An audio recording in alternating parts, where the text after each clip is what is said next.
Boa noite A a Seccional São todos. Paulo, da Ordem dos Advogados do Brasil, por sua Comissão de Liberdade de Imprensa, tem a honra de apresentar o webinar Mídia e LGPD, evento promovido pela referida comissão, com o apoio da Comissão de Cultura e Eventos da OAB São Paulo.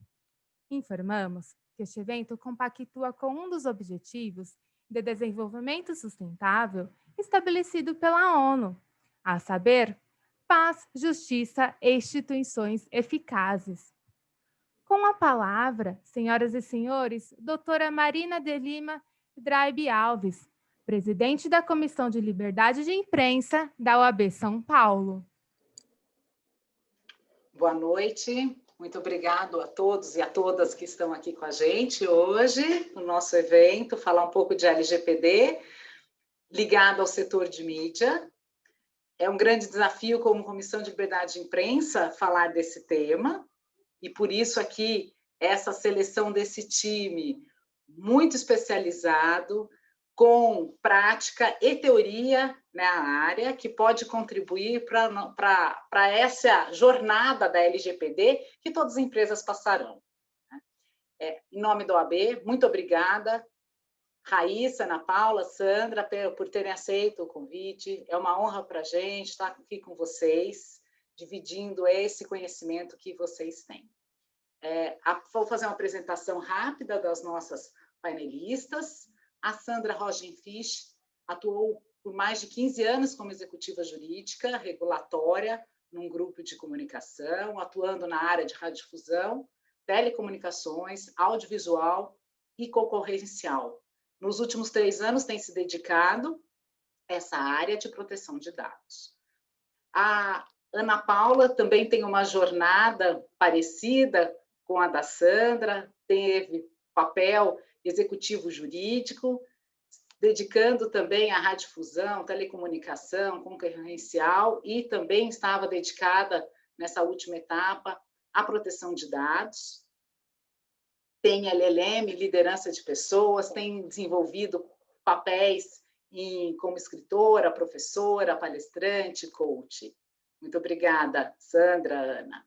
Aqui com a gente também a Raíssa, advogada especialista em proteção de dados, fundadora do capítulo Recife, do Movimento Internacional de Direito e Tecnologia, e autora de livros na área de proteção de dados, vale a pena a leitura. Muito obrigada, Raíssa, por ter aceito o nosso convite. Hoje nós vamos tentar, nesse período de 1 hora, falar um pouco dos vários temas que permeiam a mídia quando estamos falando em proteção de dados. É um grande desafio, mas por isso fizemos já uma dinâmica prévia para que todos esses pontos sejam de alguma forma comentados. Mas a necessidade dos temas, vão colocando no chat, mandem as suas perguntas que a gente vai tentando trazer à discussão essa preocupação dos participantes, que no fundo é a nossa. Inicialmente, peço para que as panelistas façam uma abertura, fazendo uma exposição preliminar sobre o tema de proteção de dados, LGPD e mídia, para que daí a gente inicie uma conversa mais pontual acerca de transparência, quem que é a mídia hoje, liberdade de imprensa com LGPD, jornalismo artístico, desinformação, mídia programática, enfim, temos um universo de coisas que podemos falar quando a gente fala em mídia e LGPD, e daí a gente vai tratando os temas. Então, passo a palavra para vocês iniciarem a apresentação primeiro individual de cada qual. Muito obrigada. Muito obrigada, Marina, pelo convite, participar. É uma honra estar aqui com vocês, conversando sobre a LGPD e mídia aqui na Comissão de Liberdade de Imprensa e Comunicação. Agradeço também às brilhantes colegas Sandra e Ana Paula, com qual eu terei a honra de dividir esse debate. Eu acho que a gente tem tudo para ter um debate que seja muito construtivo, né, para esse tema, para o setor.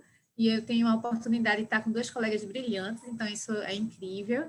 Vamos aproveitar bastante quem estiver participando para tirar o máximo de conhecimento delas também. E eu agradeço à OAB São Paulo por abrir o espaço, né, para essa discussão tão relevante da Lei Geral de Proteção de Dados, especificamente no setor de mídia. Eu vou começar a minha fala introduzindo um pouco, né, o que seria esse impacto da Lei Geral de Proteção de Dados no setor de mídia, e eu quero trazer algumas reflexões iniciais.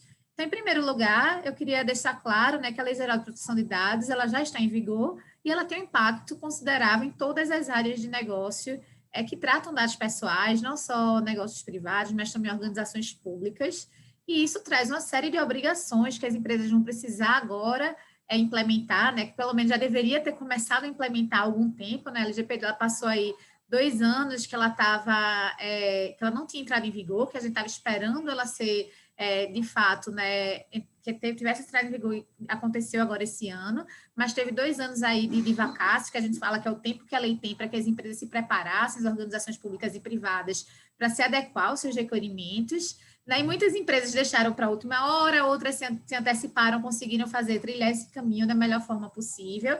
Eu atuo na empresa, né, que é a Inloco, que teve uma atuação muito forte na área de mídia, ela foi fundada com negócio de mídia, utilizando geolocalização para enviar anúncios personalizados. Eu vou contar um pouquinho dessa história, né? Hoje a gente não está mais atuando diretamente na área de mídia, porque essa área de mídia ela foi recentemente vendida para a Magalu, para a Magazine Luiza, para o grupo, mas a gente ainda tem, né, toda a tecnologia de geolocalização que fornece essa inteligência para a entrega da mídia geocontextualizada.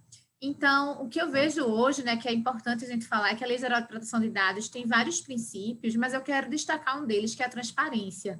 Então, quando a gente fala que deve haver transparência no uso de dados, isso significa que as organizações, né, a gente falando agora no setor de mídia em específico, elas vão precisar deixar muito claro para os titulares de dados, que somos somos eu, você, todos os cidadãos dos quais as informações pessoais são coletadas, para quais finalidades esses dados estão sendo utilizados, né? Como eles serão utilizados, quais são esses propósitos, quais serão os mecanismos de segurança para proteger essas informações, né? Se essas informações estão adequadas à finalidade que foi explícita para aquele titular do dado, e tantas outras obrigações que são extremamente relevantes a partir de agora e que vão gerar novos direitos para esses titulares de dados. Então, a partir de agora, as pessoas vão poder pedir acesso às suas informações, vão poder entender como é que chegaram, né, até ela, como é que determinadas empresas tiveram acesso ao seu perfil para impactar com a publicidade, com a mídia digital, e tudo isso vai precisar ter muito mais clareza da cadeia que compõe o setor de mídia e da forma como se era tratado dados até hoje, né? E eu gosto de fazer uma pequena comparação, que quando a gente olha para a evolução do setor de mídia, quando a gente pensa na mídia tradicional, a compra do espaço publicitário, ela era muito direcionada para o perfil do canal de comunicação, né? Qual seria o canal de comunicação na qual as empresas poderiam veicular os seus anúncios, poderiam estar ali vinculando suas mídias. A partir da evolução para esse mundo digital, isso se inverteu. O canal de comunicação deixou de ser tão relevante para ser relevante a microsegmentação, ou seja, as pessoas que você pretende impactar com a determinada mídia. Então, os perfis dessas pessoas se tornaram muito valiosos com o contexto digital, né? Porque nós sabemos que se nós acessamos hoje um site, vários dados são coletados a nosso respeito, as nossas preferências, quais são os cliques que nós damos, né? Os famosos cookies, que a gente está vendo agora cada vez mais aparecendo anúncios e pedindo autorização para que esses cookies sejam coletados, né? Que vão estar lá rastreando o nosso comportamento no universo online, e assim é possível construir um perfil dessas pessoas, né, eu e você, que os anunciantes pretendem impactar através de suas mídias. E com essa mudança desse paradigma, né, onde o veículo deixou de ser o mais relevante para que as pessoas impactadas fossem o mais relevante, porque aí você consegue, de fato, uma publicidade muito mais direcionada, relevante, com resultado. Você sabe exatamente quantas pessoas foram impactadas, quais eram os perfis delas, se homem, se mulher, se uma determinada idade, se tem uma determinada preferência de consumo. É muito mais fácil para as empresas terem esse controle e do lado das empresas, nessa transparência sobre quem são essas pessoas que são impactadas. Mas isso traz ônus, sem dúvida, para o mercado. Não tenho dúvida que essa forma de fazer mídia, de utilizar a mídia, ela beneficiou a economia, né, como nós conhecemos hoje, beneficiou, inclusive, pequenos produtores de conteúdo que se beneficiam através da venda de espaços publicitários, né, para pessoas específicas que acessam seus conteúdos e beneficia, obviamente, os grandes veículos também. Mas, na prática, né, com a Lei Geral de Proteção de Dados, agora vai surgir uma nova preocupação, uma nova obrigação. Antes, a gente sabia que esses perfis eram construídos com o máximo de coleta de dados possíveis a respeito das pessoas. Então, eu vou ter o máximo de informações, eu vou ter lá o nome da pessoa, às vezes até um CPF para ligar aquela pessoa, eu vou ter as preferências dela, eu vou ter a idade, vou ter o gênero, né? Vou ter informações sobre o tipo de perfil de consumo que ela tem, quais são os conteúdos, inclusive jornalísticos, que ela consome, e assim eu consigo construir o que eu chamo de avatar desse mundo virtual, né? Correspondente a alguém. E aí, com essa construção, fica muito mais fácil eu vender essa mídia para que essas outras empresas elas consigam segmentar os perfis que elas gostariam de impactar. Mas com a responsabilidade da LGPD agora, as empresas vão ter que se preocupar, né, não só os anunciantes vão ter que se preocupar quem são essas empresas que estão direcionando esses anúncios, como também os próprios cidadãos vão começar a exigir que essas empresas deixem claro para eles como é que esses seus dados foram acessados, né? Como é que essa informação, como é que aquele anúncio chegou até ele, quem é que está por trás daquela publicação. E essa cadeia que existe por trás, né, que a gente chama de mídia programática, ela é uma cadeia que é complexa. A mídia programática, né, ela é composta por vários players, por vários atores nesse cenário, que vão desde empresas que coletam os dados para conseguir direcionar esse perfil, até o publisher, né, que a gente chama que é o produtor de conteúdo, que está vendendo lá o espaço publicitário. No meio tem um anunciante que está tentando ali fazer com que seu anúncio chegue até o consumidor final. Ainda tem o que a gente chama de leilões virtuais, para que esses anúncios e esses espaços publicitários eles possam ser arrematados virtualmente por essas empresas. Então, é todo um contexto complexo que existe nesse mercado e que vai ser, com certeza, impactado pela Lei Geral de Proteção de Dados, a partir da reflexão que deverá haver transparência. E não só transparência, mas também uma preocupação para que toda essa cadeia que eu falei que existe por trás, até que uma mídia chegue no nosso computador, no nosso celular, e que a gente possa, né, visualizar um anúncio, toda essa cadeia, ela deve ter agora uma responsabilidade maior em relação à proteção dos dados. Então, esses atores que fazem parte dessa cadeia vão precisar questionar, né, se seus fornecedores desse tipo de serviço, né, desse tipo de mídia, eles estão adequados à LGPD, se eles coletaram os dados de forma transparente com seu usuário final, se as pessoas sabem que seus dados estão sendo coletados para fins de mídia, né? E quando eu falo que as pessoas saibam, é porque a gente ainda vivia numa lógica de que precisava de consentimento para tudo, então eu só posso enviar um determinado anúncio, uma determinada publicidade, se a pessoa me autorizar. Essa era a lógica do Marco Civil da Internet,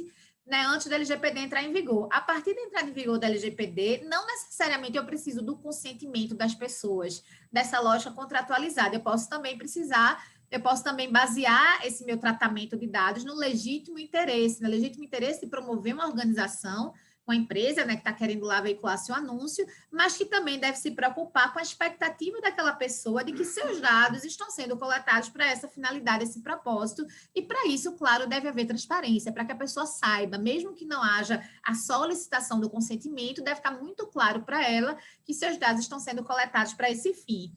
Então, nesse contexto, as empresas precisam passar por um processo de adequação muito forte para comprovar que tratam os dados de maneira devida, que agem com transparência, que só usam os dados para as finalidades determinadas, que elas coletam o mínimo de dados possível. Então, veja que a lógica inverteu, né? Antes da LGPD, as empresas coletavam o máximo de informações sobre as pessoas, informações mais granulares possíveis. E agora a gente precisa coletar o mínimo de informação, porque a LGPD traz um princípio, que é o princípio da minimização. Então, como eu coleto o mínimo de informação, mas eu consigo chegar naquela finalidade que eu queria, que era o envio do anúncio.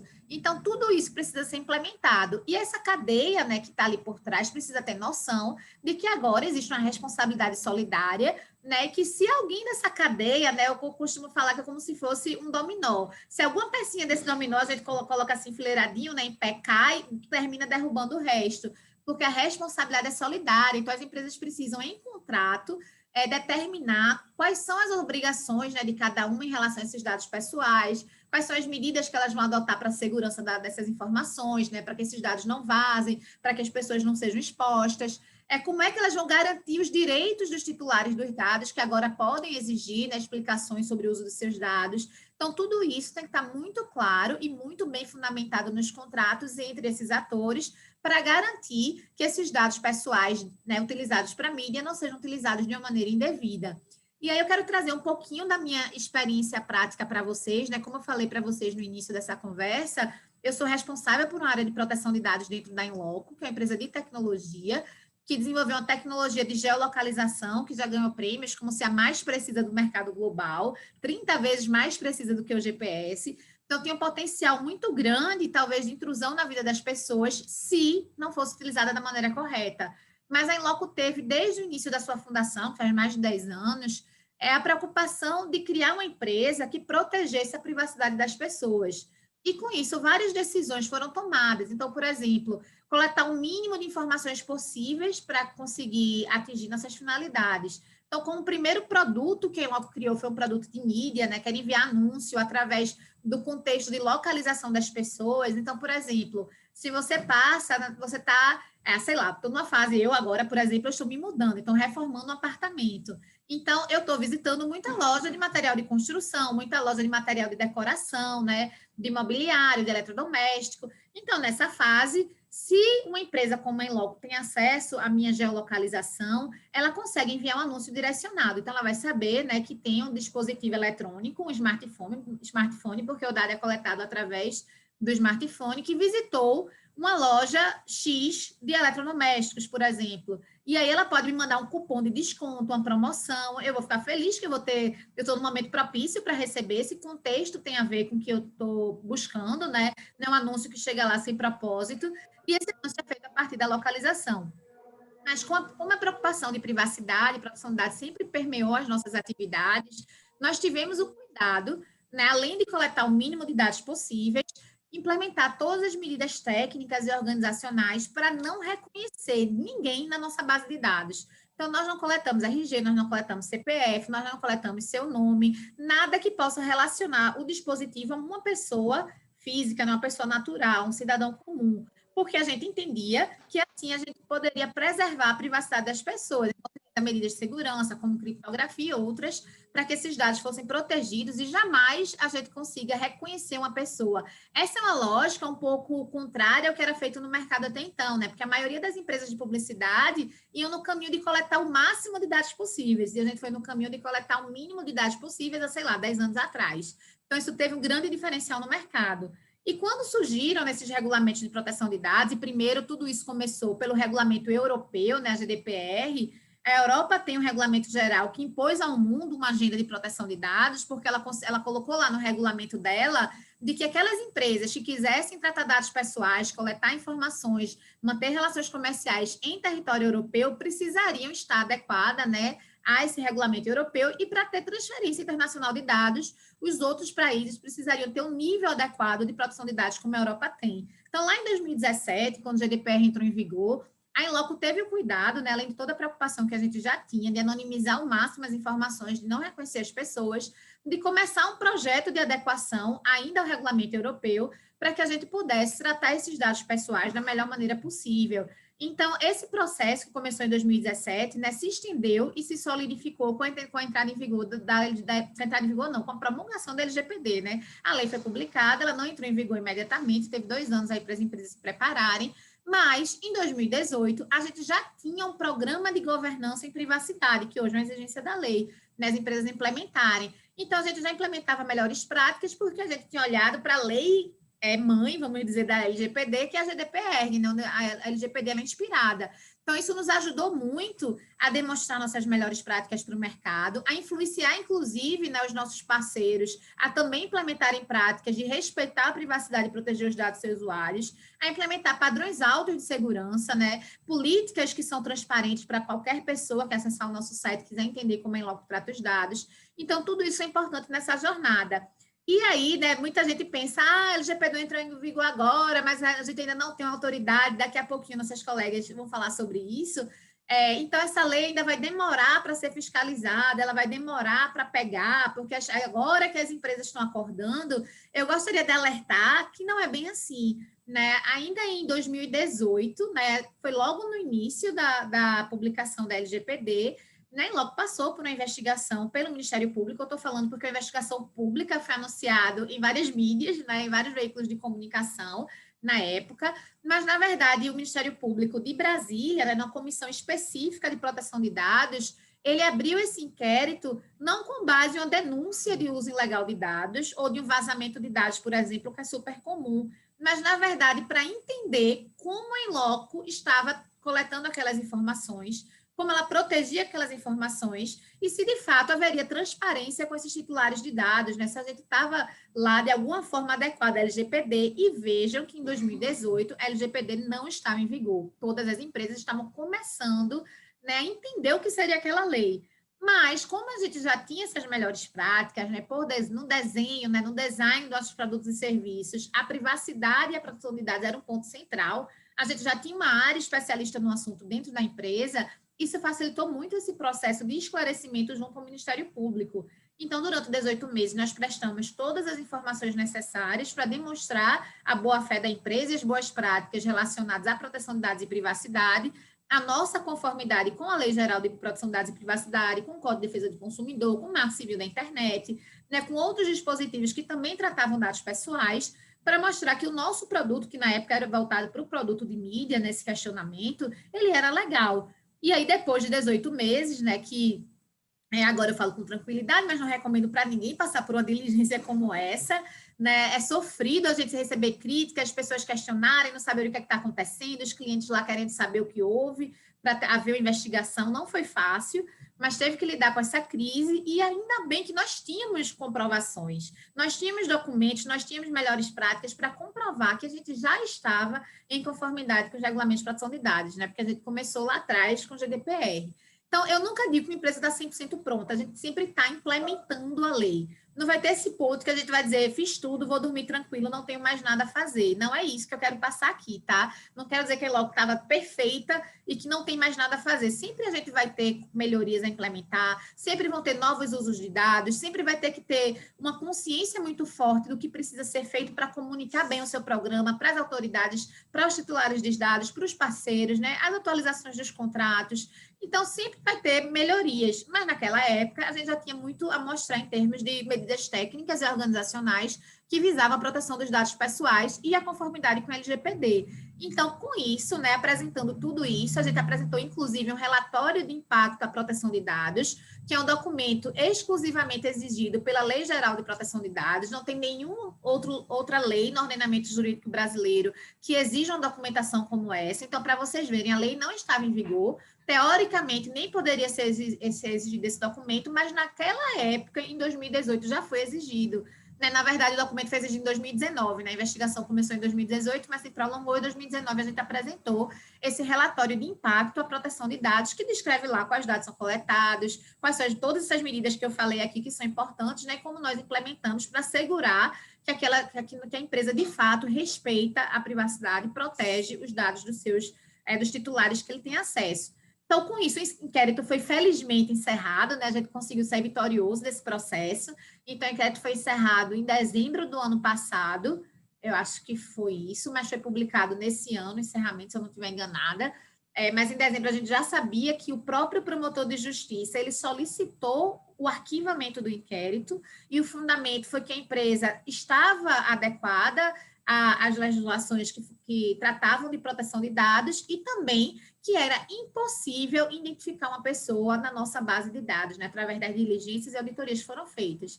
Então, no final, foi positivo para a empresa, isso trouxe uma reputação muito mais forte para o mercado, né? Isso nos ajudou a demonstrar que é sempre melhor prevenir, né, do que a gente deixar para ser reativo depois. Então, a gente ter feito um trabalho de prevenção muito grande, foi super positivo, ter implementado uma cultura de proteção de dados na empresa, ter treinado nossos colaboradores, ter tomado as decisões de negócio corretas para que esses dados não fossem utilizados de maneira indevida, foi extremamente positivo para a empresa e para ter o sucesso do encerramento desse inquérito, né? Então, com isso, eu gostaria de encerrar aqui essa minha fala inicial.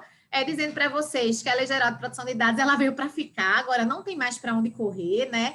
Todas as empresas de todos os mercados vão precisar se adequar, inclusive o mercado de mídia, que tem nuances e especificações muito claras que a gente precisa se atentar, porque trata, sim, dados pessoais, muitas vezes dados pessoais que são sensíveis, né, que podem trazer algum tipo de discriminação e que a gente tem que ter muito cuidado na forma que a gente vai proteger esses dados para que eles não sejam utilizados de maneira devida, né? E como eu falei, ter cuidado nessa cadeia que utiliza dados pessoais para impactar pessoas, né, através de mídias, seja mídia programática, alguma outra forma que seja utilizada para que haja, de fato, né, esse relacionamento com o titular do dado, né, com a pessoa, com o perfil que as empresas elas gostariam de impactar através de mídia.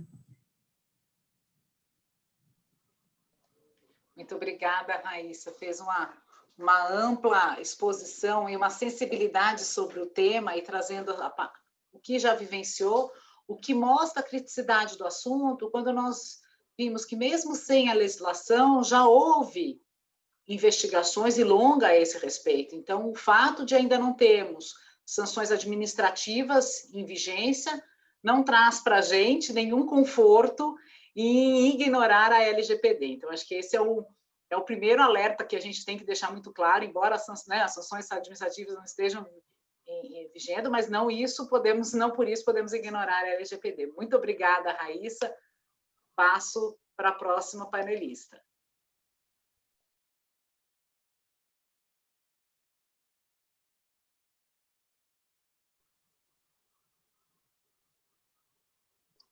Pronto. Ativado o microfone. Obrigada, Marina, pelo convite. Agradeço aí a comissão da OAB de São Paulo de Liberdade de Expressão pela oportunidade de falar aqui sobre um tema que é tão caro. É um prazer estar aqui com as minhas colegas, Raíssa e Ana Paula, né, para discutir um tema que é super relevante e tão específico também, né? A gente não encontra tantas oportunidades aí de debater questões relacionadas à atividade jornalística, mídia, né, liberdade de expressão, assim, com frequência. Então, eu sabendo que a Raíssa tinha essa experiência tão interessante, importante, né, no setor de mídia programática, e que através dessa experiência dela, ela ia conseguir transmitir para o público o que a LGPD espera, né, dos players e quais são as responsabilidades, a transparência que deve se ter nas relações, né, depois agora com a LGPD em vigor. Eu queria trazer aqui para o público comentar e trazer assim, mais provocações, porque também tem muito pouca coisa escrita a esse respeito, mas trazer provocações a respeito de um dispositivo específico que está na lei e que poderia levar à crença de que as empresas jornalísticas não precisam observar esses cuidados todos que a Raíssa está mencionando, né? Então, eu vou trazer aqui para vocês um pouco provocações, né, e tentar trazer subsídios lá fora com relação ao artigo 4º, né, que excepciona a atividade jornalística e artística, né, da observância aí do escopo de aplicação da Lei Geral de Proteção de Dados. Né? Bom, para contextualizar nossa conversa, eu lembro aqui que o artigo 2º da lei, ele dispõe que a proteção de dados pessoais ele tem como fundamento o respeito à privacidade, a autodeterminação informativa, a liberdade de expressão, de informação, e a inviolabilidade da intimidade, a honra e da imagem, que são os fundamentos que mais nos interessam agora. Né? Então, esses valores devem todos ser considerados na hora de aplicar e de interpretar a lei. Né? Então, o dispositivo que fala sobre a exceção para finalidades jornalísticas é o artigo 4º, né? E ele menciona, excepciona-se da aplicação da lei as atividades de tratamento realizadas para fins exclusivamente jornalísticos e artísticos. Esse dispositivo ele tem uma conexão com o artigo 220 da Constituição Federal, né, que dispõe que a manifestação de pensamento, a expressão, a criação não podem sofrer qualquer tipo de restrição e nenhuma lei pode conter um dispositivo que constitua um embaraço a essa plena liberdade de informação jornalística, né? Então, esse comando da lei ele é objetivo, é taxativo, esse comando da Lei Geral de Proteção de Dados, ele é objetivo e taxativo, mas ele não oferece também muitos parâmetros, né, com relação à abrangência e como é que ele vai ser aplicado, né? E isso deixa um monte de perguntas em aberto, né? Começar mesmo, o que é fins jornalísticos, né?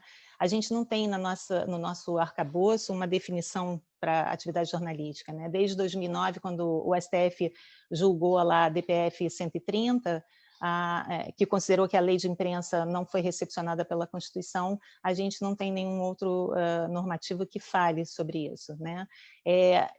No artigo 3º, a lei de imprensa mencionava que são empresas jornalísticas aquelas que editam jornais, revistas, outros periódicos, e equiparam-se a empresas jornalísticas para fins de responsabilidade civil e penal aquelas que exploram serviços de radiodifusão, televisão, agenciamento de notícias e empresas cinematográficas, né? Mas hoje em dia, esse dispositivo também não faria nenhum sentido, porque todo mundo, né, com um celular na mão pode acabar aderindo à hashtag, né, somos todos jornalistas. Né, assim, tem blogueiros de plantão, são cidadãos, são pessoas que fazem denúncias e tal, mas e aí como é que esse dispositivo vai se aplicar? Ele vai ser aplicado assim amplamente e restritamente? Quem é que vai definir se esse blog ou site se enquadra ou não, né, na exceção da lei e, portanto, não precisaria aplicar a diligência, a transparência e essa cadeia de controles, né, com relação ao processamento e tratamento de dados, né?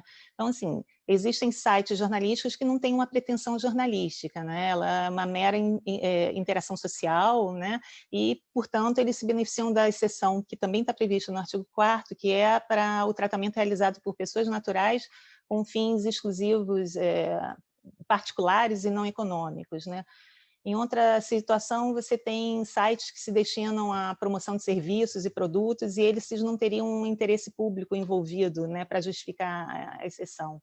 Mas aí um site de uma plataforma de um candidato político, né, ele tem fins jornalísticos? Ele poderia pleitear a exceção e se beneficiar, né, dessa salvaguarda? Né? Bom, quem que vai definir? Bom, quando você fala de fins jornalísticos, né, o alcance dessa expressão, ela está associada a prerrogativas e deveres, né? Então, a liberdade de expressão e o sigilo da fonte, ele tem uma responsabilidade, atrelado a eles, você tem uma responsabilidade editorial que implica muitas vezes na obrigação de indenizar, né, ou até responder criminalmente, né? Então, o fim jornalístico, né, de que trata esse artigo, ele deve ser norteado pelo interesse público, né, partindo do pressuposto que os cidadãos têm direito a receber informações devidamente apuradas, né.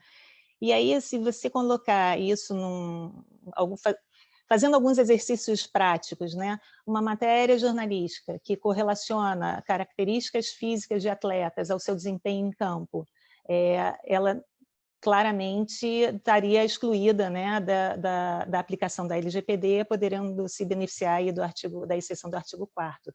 Agora, quando você fala de monitoramento da navegação do usuário num site jornalístico, né, como a Raíssa estava explicando, toda a questão da mídia programática, né, você define um perfil do usuário, o seu padrão de consumo, qual é o tempo médio que ele gasta, qual é o conteúdo mais acessado, com a finalidade de venda de mídia, né, programática, não me parece que essa seja uma hipótese de exceção, muito embora a venda de mídia seja essencial para financiar, né, o órgão, a atividade jornalística, né? Então, claro que sem recursos a atividade fica limitada e restringida, mas ainda assim não acho que tenha sido essa a intenção da lei ao dispor a respeito dessa exceção. Os dados dos funcionários das empresas jornalísticas, né, também devem ser protegidos pela LGPD. Bom, mas por exemplo, com relação à fonte, né, a Constituição Federal ela assegura o sigilo da fonte, né, para fins de exercício profissional. Isso é muito interessante porque o dispositivo do artigo 5º que fala do sigilo da fonte, ele fala para fins de exercício profissional. E talvez isso seja um elemento importante até para você caracterizar o que é fins jornalísticos e aplicar a exceção do artigo 4º. Bom, de toda forma, como eu falei, não há muitos comentários. No processo legislativo, a gente também não encontra registros das discussões havidas com relação a essas exceções. E, em geral, a nossa fonte é sempre o regulamento europeu, né, o GDPR, que no seu artigo 85, ele excepciona o processamento de dados para finalidades jornalísticas, acadêmicas, artísticas e literárias, se isso for necessário para a conciliação entre o direito da privacidade e a liberdade de expressão e o direito à informação. Então, o GDPR ele é mais, ele desce mais em detalhes, ele faz essa ponderação, né? Os Estados-membros devem incorporar esse comando à sua legislação nacional, né? E definir quais são as exceções dos capítulos que tratam dos princípios, dos direitos dos titulares, da responsabilidade pelo tratamento que vão ser aplicadas naquele Estado. Agora, tem uma informação interessante na consideração 156, na consideranda 153 do GDPR, né, que é a parte introdutória do GDPR, em que se explicam as discussões, as intenções, né, qual é a mens legis, né. Nessa consideranda 153, ele fica expresso ali que a conciliação dos direitos, né, à privacidade e à liberdade de expressão se aplica em particular ao tratamento de dados pessoais realizados no âmbito do domínio audiovisual e em arquivos de notícias e bibliotecas de imprensa, né? Então, tanto na LGPD quanto no GDPR, há essa preocupação com a harmonização e o equilíbrio entre o direito à privacidade e a legítima necessidade de coletar e usar dados pessoais para fins jornalísticos. Tá? E eu entendo que o interesse público é que legitima essa necessidade de coleta de dados para fins jornalísticos. Deve haver um razoável argumento, né, que, com base no interesse público, que justifique o que, em outra circunstância, poderia ser considerada, por exemplo, uma violação à LGPD. Então, a título de exemplo, para ilustrar, eu trouxe aqui um trechinho da diretriz editorial da BBC, que fala sobre isso, e ele comenta o seguinte: comportamento privado, informação, correspondência e conversa não deve ser trazido ao domínio público a menos que haja um interesse público que supere a expectativa de privacidade. Não existe uma definição única de interesse público. Isso inclui, mas não se limita a expor ou detectar crime, divulgar informações que auxiliem as pessoas a melhor compreender ou tomar decisões sobre assuntos públicos irrelevantes, evitar que pessoas sejam enganadas ou por alguma declaração ou ação de um indivíduo ou organização. Ele cita outros exemplos, mas aqui ele tem um ponto que é importante, que fala o seguinte: ao usar o interesse público para justificar uma intrusão, né, deve-se considerar a proporcionalidade, e quanto maior a intrusão, vamos lá, a violação ao direito a privacidade, a violação nada, a intrusão no direito à privacidade, maior será o interesse público que precisa ser justificado. Tá? Então, a entidade, o órgão, a Autoridade Nacional de Proteção de Dados da Inglaterra, ele traz algumas recomendações com relação à questão do interesse público. Ele diz que deve ser considerado o interesse público geral na liberdade de expressão, qualquer interesse público específico num assunto, né? O nível de intrusão na vida privada de um indivíduo, incluindo se a história poderia ser publicada, né, levantada, investigada de uma maneira menos invasiva, e o dano potencial que ele pode causar aos indivíduos, né? E ele recomenda que sejam considerados para fins de publicação o seguinte: os dados são processados apenas para jornalismo, e eles são processados com vista à publicação de algum material, tem uma crença razoável de que a publicação é de interesse público, e essa crença razoável é incompatível com a aplicação dos demais dispositivos da lei de privacidade. Então, esses questionamentos todos, eles precisam ser feitos e eles precisam ficar evidenciados né? Cada órgão, né, de imprensa tem os seus princípios e as suas práticas e procedimentos estabelecidos, mas isso deve ser formalizado, isso deve ser público, e isso deve ficar evidenciado e disponível para qualquer questionamento que seja feito, assim como a Raíssa teve a competência para demonstrar que as suas práticas eram as melhores possíveis e arquivar um processo do Ministério Público Federal. As empresas jornalísticas também têm que tomar cuidado. Acho que essa é uma das questões mais importantes da LGPD, a transparência, a clareza como você se coloca e também as evidências que você reúne para comprovar os seus processos, né? Mas com relação a essa questão toda de tomada de decisão, o ponto-chave aqui é que o controlador do dado é a empresa, né? E o jornalista, ele até pode fazer parte desse processo de análise, de tomada de decisão, e no dia a dia ele pode até falar, né, tomar decisões com relação a matérias menos intrusivas, mas se o envolvimento, se a matéria for uma questão de fato mais delicada, né, é importante que exista um envolvimento editorial, uma consideração formal, né, acerca do interesse público documentado, né? A empresa de jornalística, elas vão precisar empenhar esforços, né, em treinamento, conscientização, né, vão precisar de políticas, procedimentos claros e robustos sobre essas decisões, como eu falei, e vão ter que demonstrar que essas políticas foram seguidas e manter registros dessas decisões, né? Então, há que ter um esforço para se pensar como se falou, né, com grandes responsabilidades, o tio do super-homem, né, o Peter Parker, com grandes responsabilidades, vem com grandes direitos, vem grandes responsabilidades. Então, a isenção prevista no artigo 4º, ela não é um salvo-conduto, né? Ela é um direito, uma salvaguarda à liberdade de expressão, à liberdade de informar, mas deve ser usada com parcimônia e de uma forma bem criteriosa, né? Então, é isso. Essas são as minhas considerações iniciais aí, depois então a gente pode até aprofundar um pouquinho mais. Eu passo aí a palavra para a Ana Paula. Muito bom, Sandra, obrigada. Bom, eu queria agradecer à OAB e à Marina pelo convite para participar aqui desse webinar. Muita responsabilidade, considerando minhas outras colegas que estão aqui falando sobre o tema e, como vocês podem ver, muito atuantes também na área. E obrigada mais uma vez, um prazer estar aqui.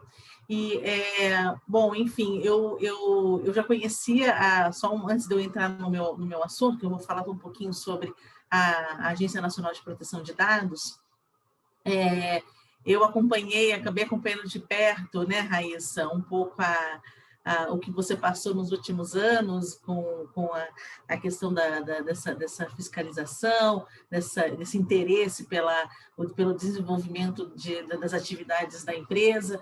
E é muito interessante porque eu tenho encontrado muitos advogados e empresários que acham que a legislação está muito distante da sua atividade, da sua atuação, acha que que a lei só vai atingir os grandes conglomerados e não é assim, né? Não que a empresa onde você trabalha não seja grande e relevante, mas ela, comparada a outros grupos, a atuação era bem circunscrita, mas com uma estratégia, usando dados, é importante. Então, acho que é importante para quem está ouvindo aqui a gente, né, deixar claro que a lei pegou para todo mundo mesmo e que já passou da hora em relação à necessidade de adequação. O importante, o bom é saber que, apesar da existência de outros órgãos fiscalizadores, da atuação do MP e tal, a Agência Nacional de Proteção de Dados, né, que tem um papel importante e tem um capítulo dedicado 100% a ela na LGPD, né, a atuação dela, quer dizer, o papel, o exercício, né, do papel da NPD e o medo, né, da aplicação de sanções, né, ela só vai começar a valer em agosto de 2021, então, até lá, não que ainda haja tempo, o tempo já passou, não quero de colocar ninguém em polvorosa, mas acho que a gente tem esse papel aqui também educativo de explicar que sim, quem ainda não olhou para esse assunto, olhe amanhã, já coloca na agenda e abre esse assunto na empresa onde você trabalha. Antes de falar da NPD, também queria agradecer a Sandra, acho que colocou muito bem, assim, Sandra, em relação a essa questão da atividade jornalística, né? Conversando também com muitos colegas que atuam nessa área de mídia, né, e atuam no jornalismo, né? É importante mesmo circunscrever, né, esse artigo 4º da lei, ele não se aplica mesmo a atividades muito específicas, né, e essa questão da coleta de dados para atuação jornalística, então acho que fica o alerta mesmo. Por que eu estou falando tudo isso? Né? A ANPD, a Agência Nacional de Proteção de Dados, como eu falei, ela tem um capítulo para ela inteiro na LGPD. Né? E acabamos de ver aqui a aprovação da NPD, houve aí a publicidade dos nomes que vão compor a agência, né? E é importante que todo mundo entenda o porquê da existência dessa agência, né? Qual é o papel dela, o que compete a ela, né? E eu começo falando sobre a importância, mais uma vez, como a Raíssa falou, né, da transparência. Dentro de um processo como esse, sensível, com tema sensível que são os dados pessoais, o uso dos dados pessoais, né? É importante que a gente tenha consciência de que é necessário haver transparência na atuação de todos os atores, como disse a Raíssa, né? Nesse assunto. Então, quando a NPD, quando o legislador quis escrever e quis estipular as obrigações da NPD, como que ela ia se compor e tudo mais, no seu artigo 55, deixou muito claro qual era a competência dela. E é importante entender que sim, são várias as competências, né? Zelar pela proteção de dados pessoais, os termos da LGPD, pela observância de segredos comercial e industrial, observando a proteção de dados pessoais e o sigilo das informações. Mas existem algumas outras competências que eu gostaria de deixar aqui muito bem pontuado, né, para que a gente possa entender lá na frente por que provavelmente a NPD vai se manifestar sobre muitos assuntos em relação à LGPD. Uma das competências é elaborar diretrizes para a Política Nacional de Proteção de Dados Pessoais e da Privacidade e fiscalizar e aplicar sanções em casos de tratamento de dados realizados em descumprimento à legislação, mediante um processo administrativo que assegure o contraditório, a ampla defesa e o direito de recurso. Quando a gente fala em explorar diretrizes e fiscalizar e aplicar sanções, né, o que se espera da NPD, no primeiro momento especialmente, né? Que ela venha com caráter educativo, né? Que ela olhe para uma empresa, olhe para uma atividade e que ela elabore diretrizes, deixando muito claro o que aquele dispositivo da lei quis dizer naquela ocasião, né? Então, eu acho que o mercado espera muito esse papel educativo, elucidativo da agência, não punitivo, não sancionador apenas, né? Acho que está todo mundo aprendendo, está todo mundo se adequando, tentando aprender e entender. Veja que quando a Sandra falou sobre o papel, a atividade jornalística, né, e a importância da preservação da liberdade de imprensa, né? É exatamente isso que se espera da NPD em relação a esse assunto, né? Que haja, e porventura, alguns esclarecimentos em relação a por que a lei não se aplica, em que momento a lei não se aplica, mas preservando, obviamente, a liberdade de imprensa, né? O direito à informação. Um outro item aqui da lei que fala sobre a competência da NPD é estimular a adoção de padrões para serviços e produtos que facilitem o exercício de controle dos titulares sobre seus dados pessoais, os quais deverão levar em consideração as especificidades das atividades e o porte dos responsáveis. Ou seja, a gente percebe nitidamente no texto da lei que o legislador quis trazer realmente esse caráter de educativo da NPD, que ela venha para esclarecer, para trazer, estabelecer padrões, considerando, obviamente, o tamanho de cada uma das empresas, dos negócios e a relevância em relação ao uso de dados, né? E aí vocês podem estar se perguntando, eu não sei aqui na nossa audiência quantos conhecem a fundo a LGPD, eu acho que vale a pena a gente falar um pouquinho, né, sobre assim, as sanções, né? Então, assim, o artigo 52 da lei, ela estabelece algumas sanções para quem descumprir, né, a lei.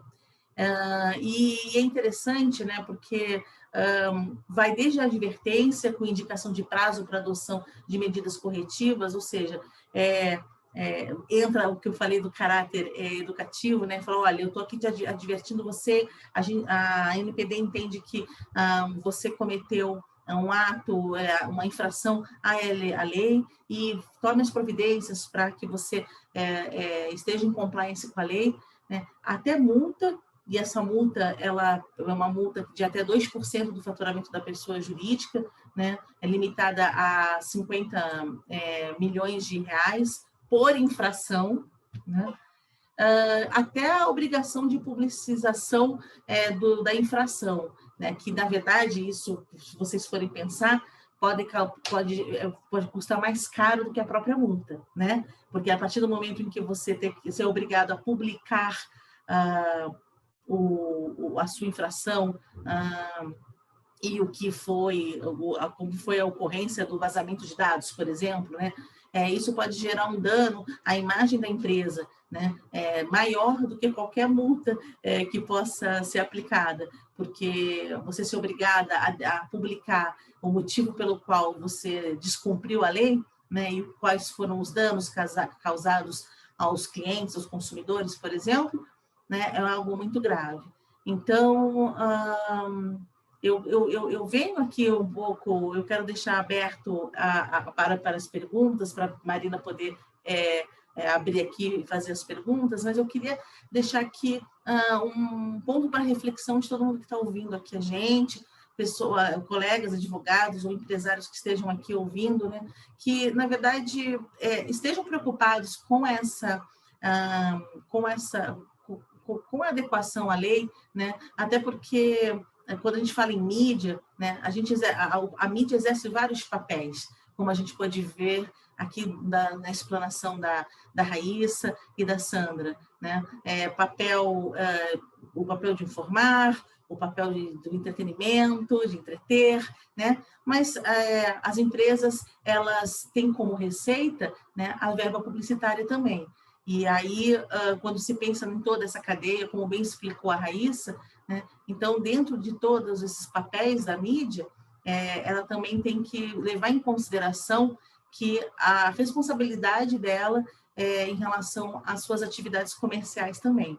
Então, não é para deixar de fazer, parar de fazer o que está fazendo, era para se debruçar, refletir sobre como as atividades têm sido exercidas internamente, né? Entender como o fluxo de dados tramita na organização, e aí, depois disso, né, se ater às especificidades de cada atividade e sempre olhando para a lei, né? Nós, advogados, temos que dar esse amparo, né, para as áreas de negócio, para que elas possam entender as consequências da não adequação à lei, né? E sabendo que lá na frente a gente vai ter, sim, um órgão regulador que vai olhar para todos os players do mercado, que para todos os segmentos de mercado vão querer entender e educar, elucidar, mas também fiscalizar, né? Então, eu quero ser breve, mas eu queria realmente que fosse um ponto de reflexão para todo mundo que está ouvindo aqui, para não achar que daqui a um ano... será que a NPD vai ser atuante ou não? Não jogue para a sorte, faça a sua parte, né? E eu tenho certeza que a gente vai perceber agora cada vez mais a importância dessa transparência em relação à atuação da NPD. A OCDE, que é a Organização para a Cooperação e Desenvolvimento Econômico, e o Brasil tenta uma cadeira nela faz um bom tempo, né? Ela acabou de lançar, de divulgar, né, o que ela espera em relação à NPD, né? E o principal é a questão da independência dela, né? Ela apresentou um relatório com recomendações para a autoridade e o documento sugeriu que o governo priorize conhecimentos técnicos para a nomeação do órgão. Essa nomeação já foi feita, existem, com base em critérios lá estabelecidos, mas eu queria aqui, eu vou até ler, porque não seria impossível decorar, né? A lista dos preceitos recomendados pela OCDE para aprimorar a proteção de dados no Brasil. E dentro dessa lista, o que ela pede, né?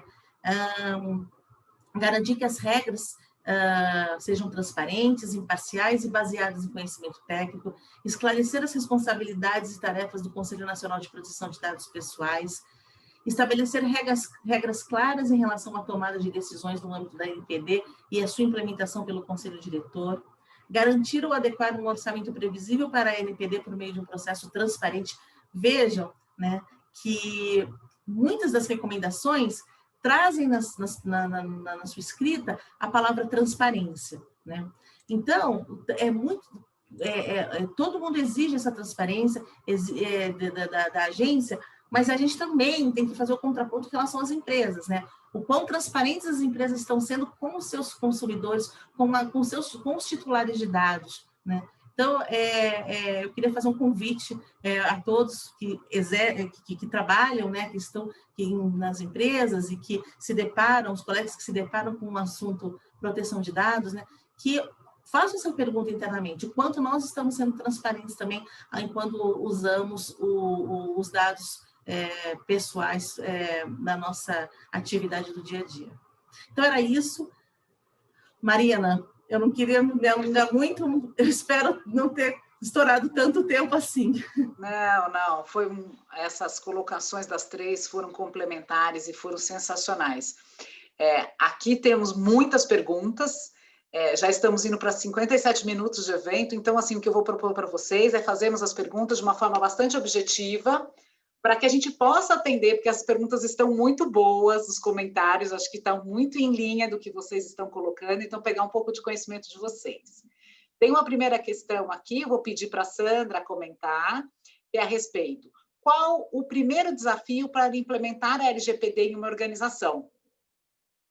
É uma pergunta muito interessante, porque quando a gente fala em LGPD, que é uma lei transversal, que pega todas as áreas, né? Não importa o segmento que você trabalhe, não importa aonde você esteja, você está sendo afetada por ela. Acho que e é por isso tanta comoção com relação à lei, à LGPD. Então, assim, essa pergunta da Fabiana Borges, ela traz a pergunta inicial e realmente é um bom começo de bate-papo para trazermos. E, afinal, qual o primeiro desafio? Fabiana, eu agradeço aí a pergunta. Não é uma pergunta fácil de responder, no sentido não há uma resposta objetiva. Né? A verdade é que você precisa conhecer primeiro a sua organização, seus processos internos, né? O uso que ela faz dos dados pessoais, por onde os dados trafegam, qual é o fluxo, qual é o ciclo de vida desses dados. Você precisa fazer um levantamento interno, né, para diagnosticar quais são as necessidades dessa empresa, e a partir daí você começa a implementar determinados comandos, né? Mas, de qualquer forma, você tem que mapear esses dados, trazer para você a responsabilidade pela forma como esses dados são tratados, né? Implementar controles de segurança, controle de processos, fazer treinamentos, né? As pessoas... Muitas das vezes você coloca todas as ferramentas de segurança da informação para tentar garantir a segurança desses dados pessoais e, na verdade, a falha é uma questão humana. A gente viu alguns incidentes de vazamento de dados que, por exemplo, no servidor de armazenamento da Amazon, que, na verdade, tratava-se de uma questão de configuração. O default da Amazon é que as informações são públicas, então você precisaria configurar. Outros episódios de vazamento, você vê, assim, isso é uma coisa até interessante, por exemplo, quem está fazendo uma fusão, uma aquisição, é importante você fazer uma due diligence de dados, porque no caso do Marriott, ele adquiriu um hotel menor e herdou um software, né, um software legado lá na base dele, foi por aí que houve uma fragilidade no sistema que espalhou milhares de dados né, de pessoas no mundo inteiro, quer dizer, ele vai ter que... É um incidente de vazamento monstruoso, mas então eu costumo dizer que o processo de adequação à LGPD ele é como um exercício né, que você vai ganhando musculatura, você vai implementando, como a Raíssa falou, é um moto contínuo, você implementa, você volta, você vê se ele funcionou, você traz os aprendizados e incorpora no seu dia a dia, né? Mas eu diria, se eu tivesse que recomendar, começa tomando, se empoderando dos processos que são de tratamento de dados pessoais, né? Averigua dentro da sua empresa por onde eles passam, quais são os fluxos e quais são os processos, com quem que ele é compartilhado, que tipo de tratamento, origem, destino desses dados. Perfeito.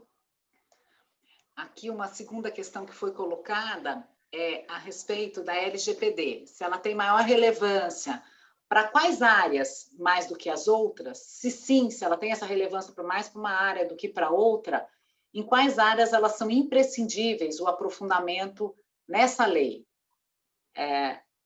Ana, quer comentar um pouco?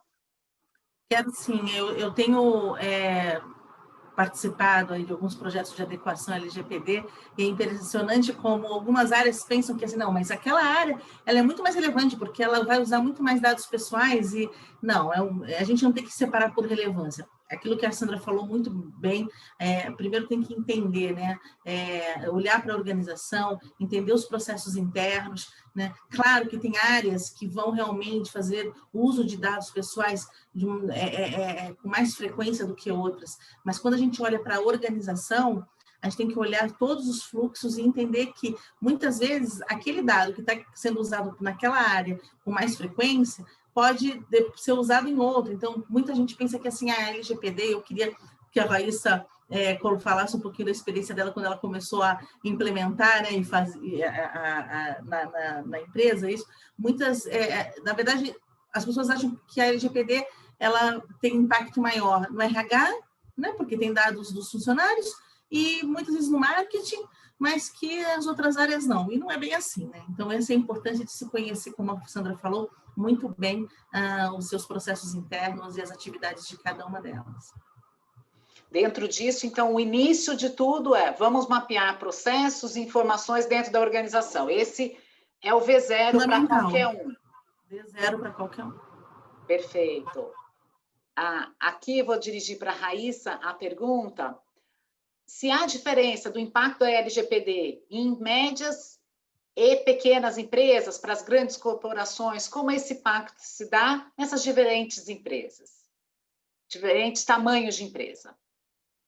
Muito boa pergunta, Marina. É bem importante pensar sobre isso, sobretudo porque a gente sabe que tem um ônus muito grande aí, né, no sentido de gastos, realmente investimento que precisa ser feito em termos de conhecimento, de contratação de profissionais especializados, seja profissionais especializados, né, advogados da área de proteção de dados e privacidade ou da área de segurança, e os dois no melhor dos cenários. Então, para que haja um projeto de adequação LGPD, há um investimento, né? E as médias e pequenas empresas tendem a pensar, isso vai ser muito custoso, não vale a pena fazer a adequação, ou como a Ana Paula já colocou no início do debate, só vai pegar as grandes corporações e as pequenas empresas, elas não vão ser, de alguma forma, questionadas, e não é bem assim. Eu acho que a LGPD vai ter um impacto similar nas grandes, pequenas e médias empresas. Eu até queria trazer um caso que foi bem recente, né? O Ministério Público, também do Distrito Federal, acabou de notificar o Mercado Livre por conta de uma empresa que estava anunciando esses pacotes de vendas de dados, né, com CPF, nome, bairro, para direcionar mídia para as pessoas. Então, se você quiser lá fazer uma lista de e-mail marketing Então, você poderia comprar esse acesso, provavelmente uma empresa pequena, não é uma grande empresa que está ali por trás, estava anunciando aquilo no Mercado Livre, não era nem no site próprio, e essa empresa já está sendo impactada pela LGPD. Então, eu acho que o impacto, ele é o mesmo, mas eu trago uma reflexão que é sempre possível a gente ajustar os processos. Você não vai exigir de uma pequena empresa que ela contrate ferramentas caríssimas de segurança da informação que uma grande empresa tem condições de contratar. Você não vai exigir que uma pequena empresa contrate a melhor consultoria de proteção de dados com os advogados mais caros do país, porque ela não vai ter condições de fazer isso. Então, sempre é possível adaptar o processo, né? Então, as empresas pequenas, elas vão ter o benefício, né? Eu acho que agora, com a Autoridade Nacional de Proteção de Dados instituída, quando ela entrar em pleno funcionamento... Define uma modela... Suas questões reguladas, né? Lá no artigo 55 da LGPD, já tem um inciso que deixa muito claro que a NPD vai ter esse papel de editar normas, orientações e procedimentos simplificados e até diferenciados, inclusive quanto aos prazos, para que as microempresas e empresas de pequeno porte, como também as iniciativas de inovação, startups, elas possam se adequar à lei. Então, a gente espera que exista, de fato, uma modulação da forma com que essas empresas vão precisar se adequar e vão demonstrar sua adequação, né, através desses procedimentos mais simplificados. Perfeito. Um ponto que nem aqui não foi mencionado, mas eu gostaria de deixar muito claro. Gente, a LGPD não é só para dados digitais e eletrônicos. Nós estamos falando também de documentos físicos. Então, é aquele contrato, é aquele formulário, é aquele vale-brinde físico que está em cima da sua mesa, e aí também pode ter um mau uso disso, um compartilhamento inadequado. Então, talvez na parte física tenha um impacto até diferente nas pequenas e médias empresas, e por isso conhecer seus fluxos, seus processos é de extrema relevância. A forma de descarte, né? Exatamente, o tempo de vida disso e como será descartado. Luana, espero termos respondido a sua indagação. A Geisa fez uma pergunta falando um pouco sobre ligações de telemarketing, de telefonia celular, mas isso é algo assim, somos bombardeados com ações de marketing e não sabemos como as empresas têm os nossos dados, né? Então, aqui ela pergunta, como eu posso conseguir, como vou poder solicitar, como conseguir os meus dados? Como será essa resposta? Então, é a questão, né? Pede-se a transparência, mas como se pede? E como terá essa resposta? Fiquem à vontade para falarem. Fazendo aqui uma discussão, né, todo mundo segurando uma na mão da outra, né? Assim, essa questão realmente das operadoras de telefonia celular é complexo. A Anatel tem um caminho específico para você registrar o seu telefone e dizer que você não quer ser incomodado, isso é uma dica prática, tá? Mas, assim, em termos de LGPD, as empresas de telefonia, elas certamente já estão se adequando, eu tenho conhecimento, né, de processos de adequação em empresas de grande porte, que inclusive foram também de grande porte de telefonia celular, que foram inquiridas pelo Ministério Público do Distrito Federal, né, elas realmente têm uma questão a tratar com relação a essa base de dados, né, e a forma como ela é usada. Tá? E eu acredito que a Agência Nacional certamente tem toda a competência para oficiar, para recomendar, como a gente falou, dentro do âmbito da Agência Nacional de Proteção de Dados, as multas da proteção de dados ficaram postergadas para 2021. No entanto, a gente sabe que o Ministério Público do Distrito Federal, existem ações individuais também, de pessoas físicas com relação, por exemplo, o caso da Cirela, em que um indivíduo comprou um apartamento e se sentiu prejudicado, porque a partir de então ele começou a receber ligações de oferta de móveis, cozinhas e tal. Então, ele moveu uma ação judicial, né? Então, existem vários caminhos para lidar com isso, mas eu espero que o caminho seja o das empresas de telefonia tomando accountability, né, que a gente fala, né? Tomando a frente dessa obrigação de zelar pelos dados pessoais e revendo as suas práticas. Se eu puder acrescentar só um pequeno ponto, também uma dica prática, né? A maioria das empresas agora estão disponibilizando em seus sites, eu já vi algumas de telefonia fazer isso, como se fosse um portal da transparência relacionado à proteção de dados. Então, nesse portal vai estar lá a política de privacidade delas de uma forma bem clara e objetiva, na maioria das vezes, e vai ter algum canal de comunicação para que os titulares dos dados, né, para que nós possamos exercer os nossos direitos. Então, se você quiser acessar seus dados, saber o que a empresa está fazendo sobre os seus dados, busquem no próprio site da empresa esse portal, ou então busquem pelo contato do DPO. Geralmente tem lá na política de privacidade o contato que o DPO, né, que é o Data Protection Officer, encarregado de proteção de dados no nosso regulamento brasileiro, ele é a pessoa responsável por essa comunicação com os titulares, né? Ou eles têm canais de comunicação direcionados, ou o próprio DPO vai ser o responsável. Então, acho que no site hoje a gente já consegue achar esses caminhos facilmente para algumas empresas que já estão se adequando. Perfeito. Aqui a Elaine Cristina dos Santos faz uma participação, ela diz que já trabalhou em Procon. Ela faz uma colocação muito interessante, até mesmo principiológica da questão, quando diz que a preocupação, quando a gente tem um produto que não tem preço, o preço é você, né? Tem esse slogan, então é essa preocupação que nós temos, o quanto nós estamos servindo de produto numa determinada situação. Né? Então, aqui ela pergunta, e fico pensando se realmente o consumidor que hoje é o produto, se ele realmente será protegido. Ana, quer falar um pouco sobre isso? Eu quero, eu não sei se eu vou ser eu não sei se eu vou ser...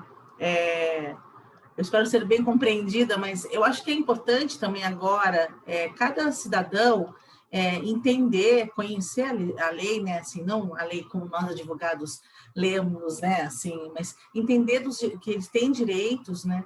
Mas que ele também tem um dever agora de ficar mais atento em relação a como ele usa, por exemplo, algumas plataformas, né? A gente não tem uma pretensão aqui de que todo mundo leia todas as políticas de privacidade em termos de uso dos sites que ele tiver acesso, das empresas e tudo mais, mas é importante porque agora as empresas vão disponibilizar, né, ferramentas para que ele possa restringir a forma como, que tipo de dado você quer que seja, que você está autorizando ser utilizado, em relação aos cookies também, né? Então, quando está todo mundo, acho que foi a Raíssa até que falou, né? Hoje a gente, quando navega pelas redes sociais, fica muito mais claro, muito mais nítido, né, em relação ao uso dos cookies, se você concorda, se você quer colocar algum filtro, escolher como é que você quer que o seu dado seja usado.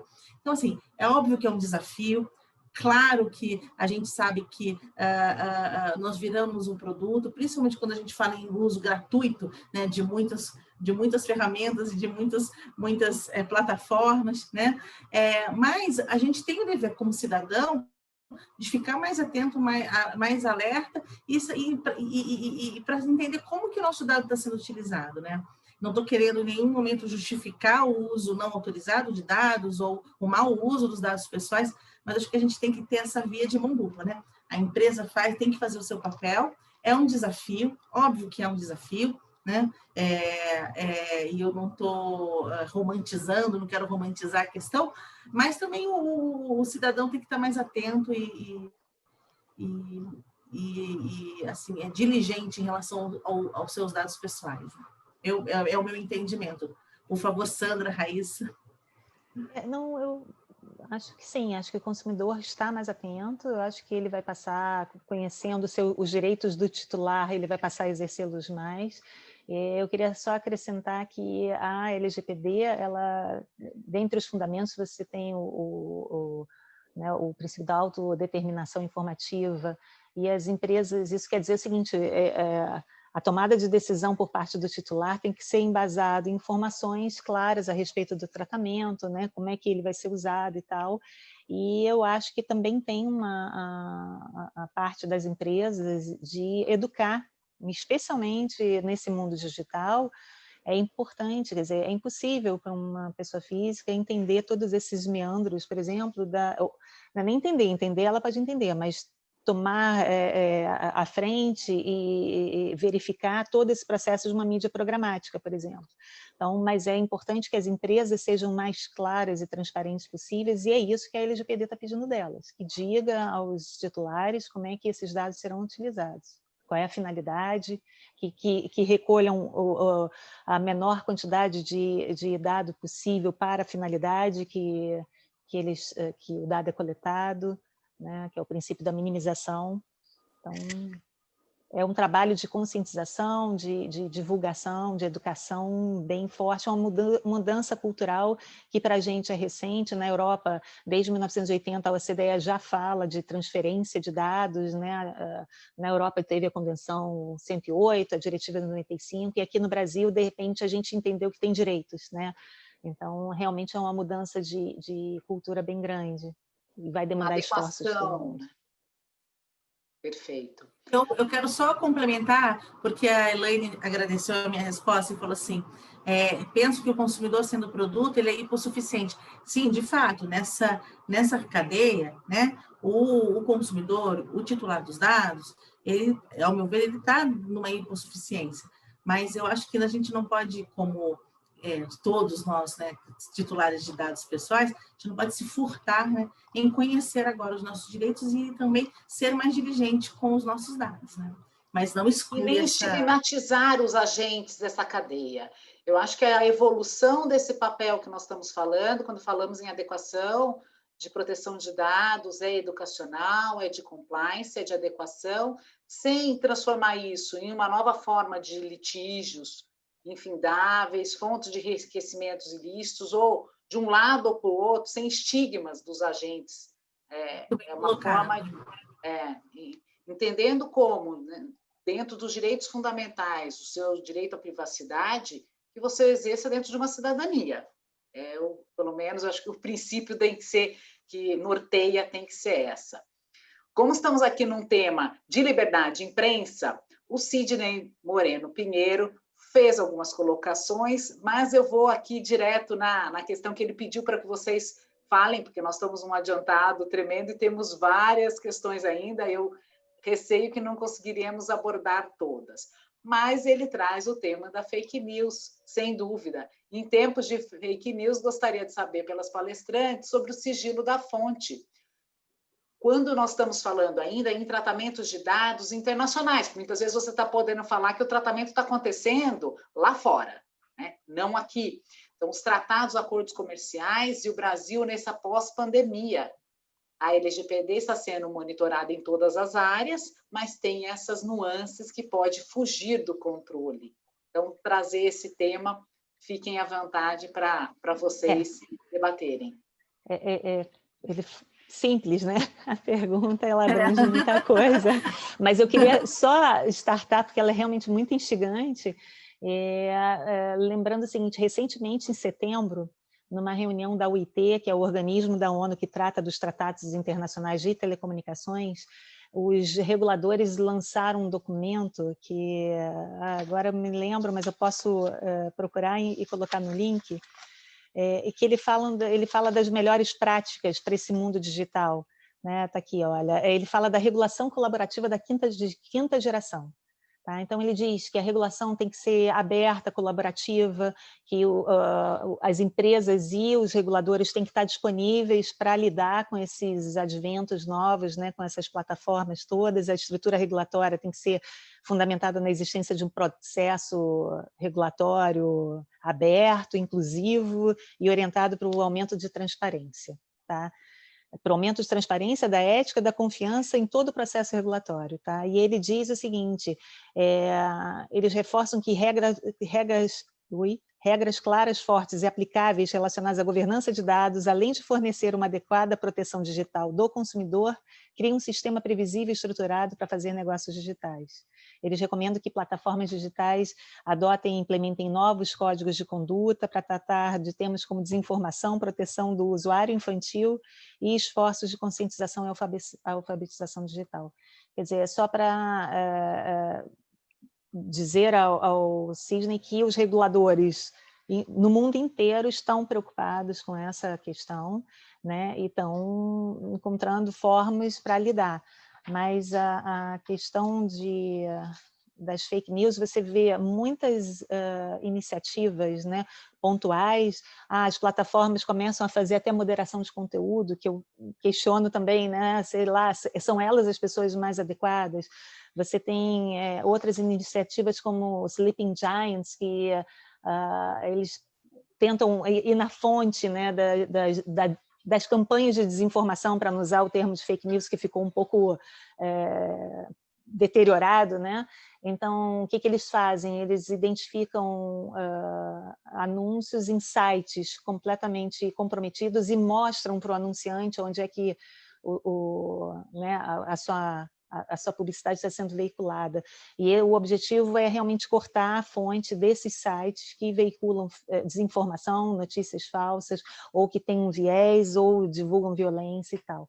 Mas esse é o tipo de coisa que você realmente precisa de uma solução que envolvam todos os players. As plataformas digitais têm um papel fundamental nessa questão, né? E conforme aí esse documento me chamou muita atenção em setembro, quando eu vi a divulgação, porque, de fato, você precisa de um esforço conjunto internacional, muito aberto, não, como a Ana Paula estava falando, não numa tentativa de penalizar, de sancionar, de arrecadar fundos, mas no sentido de encontrar uma forma em que essa engrenagem funcione de uma forma harmônica, né, e que preserve, no final da linha, o titular do dado, o cidadão, que é o que, de fato, importa nisso tudo, né?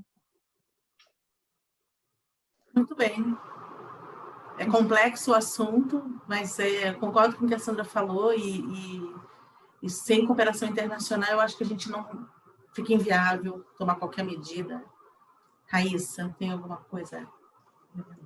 Eu acho que quando a gente fala, né, sobre fake news, sobre essa questão da desinformação, como eu abordei o tema de mídia programática, né, eu gostaria de chamar a atenção para um ponto específico, que é quando esses anúncios eles são direcionados, né, são disparados através desses publishers, né, os anunciantes que detêm os espaços lá de anúncios. Muitas vezes, se não houver esse diálogo, né, entre os atores e uma transparência no processo da cadeia que está por trás do envio de uma mídia, as empresas correm um risco muito grande de ter seus anúncios vinculados em sites de desinformação. Então, ou até como já aconteceu com grandes marcas até internacionais, né, plataformas de streaming, que tiveram seus anúncios publicados em sites de pornografia. Então, não falo nem só de desinformação. Mas, como eu falei logo no início da minha conversa, né, aqui com vocês, como o foco mudou do veículo para as pessoas que estão recebendo os anúncios, muitas vezes não se busca a autenticidade desses veículos, né? Onde vão ser disparadas aquelas mídias para aqueles usuários, para aquelas pessoas que utilizam esses sites, né? Que podem ser sites de informação, pode ser até sites de conteúdo ilegal. Então, quando a gente fala sobre a LGPD, essa preocupação com a proteção de dados, também tem uma preocupação muito grande relacionada a essa questão da desinformação, né? Porque de onde esses dados estão sendo coletados e para onde esses anúncios estão sendo direcionados. Então, os atores, né, as empresas e, enfim, até próprios órgãos públicos, né, que participam dessa entrega de mídia através desses sites, eles precisam estar bem atentos a isso e cada vez mais ter uma auditoria, uma regulação, uma observância maior sobre esses sites para não se correr o risco. Por outro lado, a gente tem a questão, né, de que tipo de site ele pode ser considerado de fato uma desinformação polêmica muito grande. Então, muitas vezes, a gente pode correr o risco de tolher, a gente está falando aqui de liberdade de expressão, né? A liberdade de expressão de pequenos publishers que estão lá e falando sobre determinadas notícias, sobre um viés que para eles podem fazer algum sentido, e não necessariamente uma desinformação. Então, deve buscar sempre esse equilíbrio, né? Para não tolher demais, e a gente não ter um problema de liberdade de expressão e, ao mesmo tempo, ter uma responsabilidade mais de transparência desses atores que estão por trás dessas mídias programáticas. E muitas vezes, né, o próprio mercado ele exige essa regulação e esse cuidado, né? Quando a gente fala de grandes marcas que sentiram, né, a consequência quando viram o seu nome, a sua marca, o seu anúncio em sites de pornografia. Houve um movimento há um tempo atrás, grandes marcas multinacionais de decidirem pela exclusão dentro da sua estratégia de comunicação, de marketing, né, de não contratar em determinadas plataformas a publicidade com medo que isso ocorresse e exigindo maior transparência. Então, o próprio mercado acaba também pressionando, né, para que esse cuidado seja tomado. Mas é um assunto complexo, Sidney, a gente não vai ter resposta 100% para você. Espero que a gente tenha ajudado. Hein? Sim, com certeza, ajuda muito, né? Acho que transparência e minimização são sempre as diretrizes, mas a construção de tudo isso, mas não deixa de ter a necessária conscientização também do consumidor, de ler as políticas, ler os termos de uso, de ver o que está sendo dando ok, não deixa pôr o flag lá e segue rapidamente. Quer dizer, nós, como advogados, temos a obrigação de assessorar os nossos clientes para estarmos adequados à lei, e como consumidores, a obrigação de fazer bem uso dela no maior legítimo interesse nosso de consumo ou de experiência de uso de uma determinada plataforma, né? São as duas, temos aí as duas vertentes. Nós estamos já há quase 1h30 de evento, então nós estamos nos nossos últimos 5 minutos. Não sei se alguém tem mais uma palestrante tem algum ponto que queira comentar para encerrarmos. Existe duas pessoas fizeram uma pergunta a respeito de sites confiáveis, sites que roubam os dados, questões nesse sentido. Eu vou até compartilhar aqui no chat, vou passar para você na sequência, Sandra. Vou compartilhar aqui no chat um link interessante que eu recebi e compartilho com vocês, que você vai fazer uma verificação se o seu e-mail ele está com uma segurança adequada ou não para vazamento de dados. Então, você vai digitar seu e-mail, vai aparecer lá se sim ou não, e daí aquela pergunta, não, ele não é confiável. Eu fiz isso com meus 2 e-mails, o pessoal e o profissional, né? Tive situações distintas para os dois, e daí assim, quando ele está vulnerável, o que fazer? Então, a primeira coisa é a mudança da senha, fazendo senhas mais complexas. Então, cabe também a nós esse procedimento, dentro de toda essa questão da cibersegurança que existe, em tempos de pandemia piorou. Então, temos todos os cuidados, temos os nossos dados em ambiente seguro, né? Então, até o nosso próprio e-mail. Eu vou compartilhar, eu não conheço o site, recebi de um grupo de LGPD que trabalha em empresas, né? Redes de jurídico que trabalham. Estamos trabalhando na implantação da LGPD nas respectivas empresas e trago aqui para, se for de interesse dos participantes. Eu vou deixar com vocês a abertura para fazer os comentários finais, porque temos poucos minutos para encerramento. Vai ser impossível falarmos de todos, tem perguntas muito boas. Desde guias, pessoas assim, você vê o nível da pergunta, sensacional, quando diz sobre o texto de LGPD em guias de boas práticas, autorregulamentação regulada, papel da agência, independência da agência, o que nos traz uma alegria muito grande desse engajamento do setor de mídia e da advocacia no tema. Então, passo para vocês. Eu queria aproveitar esse seu gancho e responder a pergunta da Ângela bem rapidamente, né, para não ser injusto. A Ângela fala de guia de boas práticas, autorregulação. Então, o artigo 50 da LGPD, ele abre espaço para uma autorregulação setorial, né?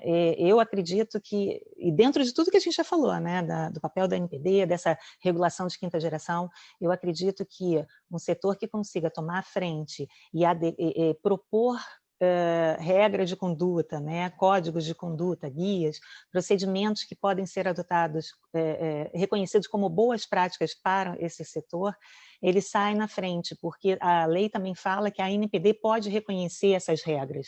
Então, ao invés de esperar a ANPD regulamentar aquele setor e impor né, as regras e procedimentos que façam sentido para a ANPD, o próprio setor pode entregar para a ANPD essa proposta dizendo assim, olha, a gente alcança esse objetivo através desse procedimento e esse procedimento pode ser muito menos intrusivo, muito mais eficiente até, né, do que uma eventual regulação da agência pontual no setor, né?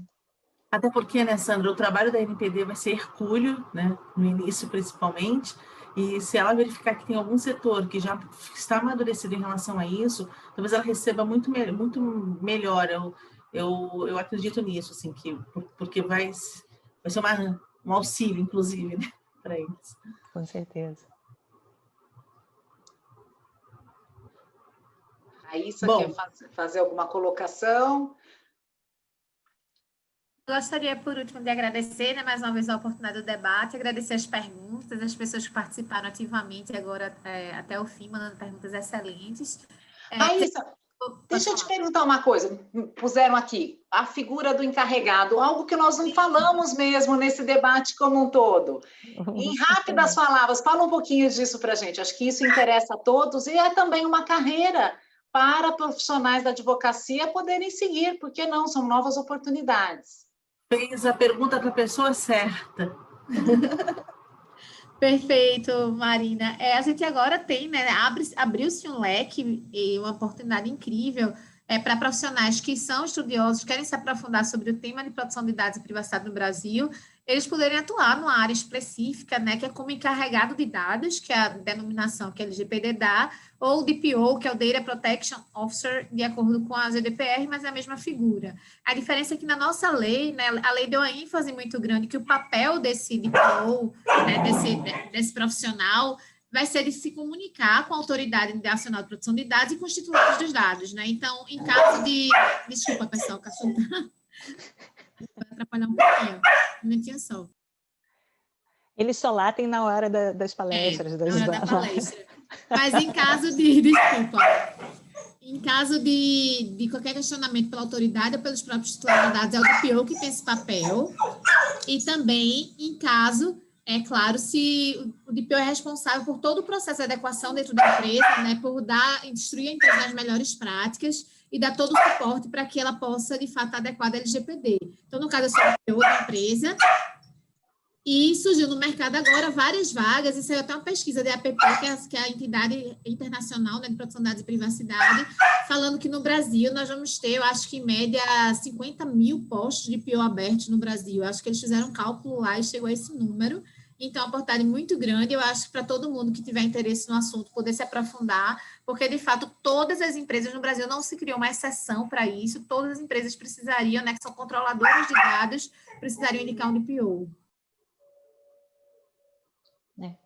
Esse é um outro tema para a Agência também Nacional de Proteção de Dados. Todas as empresas vão precisar, no GDPR você tem uma exceção, acho que são 250 funcionários, você não precisaria dessa figura.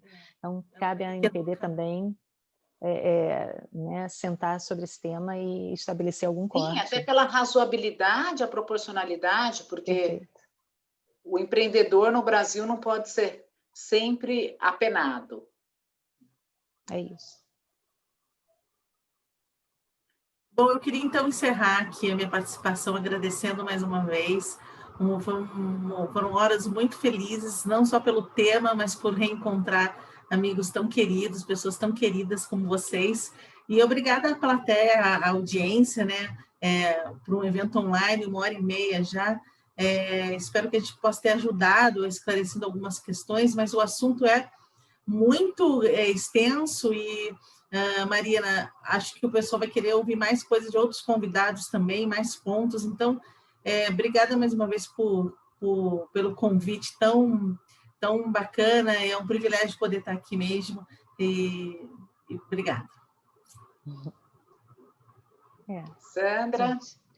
Assim, é muito bom, primeiro estar em casa, né, na comissão, na OAB, na Comissão de Liberdade de Expressão, né, são duas cachaças, né, assim, comunicação social, proteção de dados pessoais, então, realmente, dividir esse tempo aqui com vocês é super gratificante, os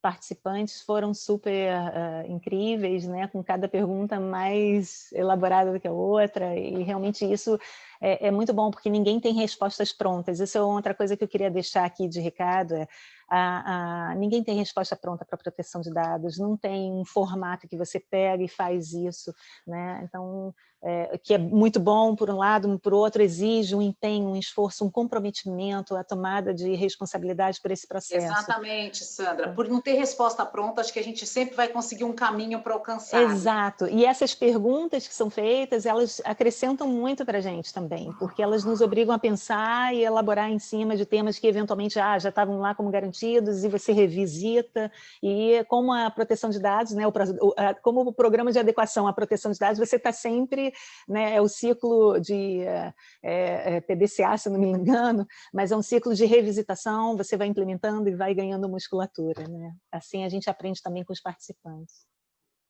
Obrigada. Nós que agradecemos. Raíssa, quer falar mais alguma coisa? Você foi assodada a sua fala pela participação, pelo adiantado da hora. Sim. Então, eu só quero agradecer também a oportunidade, dizer que também estou disponível, se quiserem me procurar, LinkedIn, redes sociais, eu estou sempre aberto para falar, inclusive quem tiver aprofundar sobre a matéria, entender como é um profissional de produção de dados, como ele atua.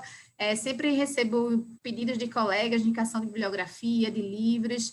Como eu Muito também interessante, precisamos. estou sempre disponível para trocar essa ideia com vocês, tá bom? E agradeço a comissão e a OAB pelo convite.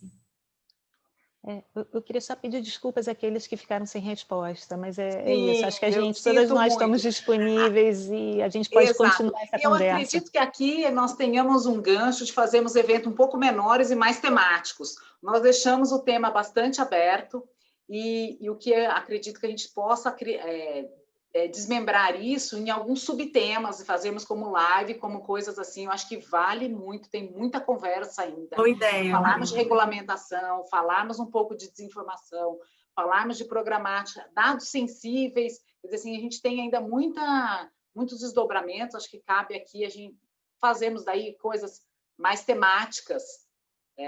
Eu ia fazer justamente esse pedido, né?